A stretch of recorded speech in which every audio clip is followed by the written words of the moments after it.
Det skal jo ikke være grønt for det grønne skyld, altså det skal også være grønt der, hvor det giver mening, og uden at blive for detaljeret, så er der en kæmpe dagsorden der, nok specielt inden for vores branche, som vi allerede er godt i gang med. For det danske landbrugs vedkommende, det er jo den grønne trepart, som hænger overhovedet på branchen lige nu, ikke, og som skal falde på plads.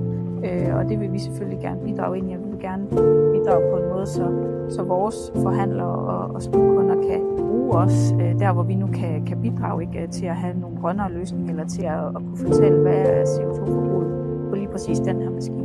Vi har arbejdet med det grønne internt i vores værdikæde i forhold til vores forbrug af lys og affaldssortering og alt sådan nogle interne småting, men det er jo mere på den store klinge, hvor vi måske kan bidrage ind i, at det kan være nemmere for landmænd at optage grønne lån, fordi vi bidrager med nogle løsninger, hvor data er tilgængelige. Så vi har jo fokus på bolden, ikke, og på der, hvor det store CO2-forbrug er, eller der, hvor der er noget hen. Ja, så er det mange gange, så er det jo noget sund fornuft.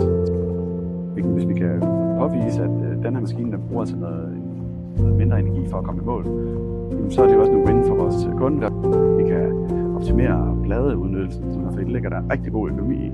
Plus at vi undgår at smide ret meget, eller noget mindre stål ud.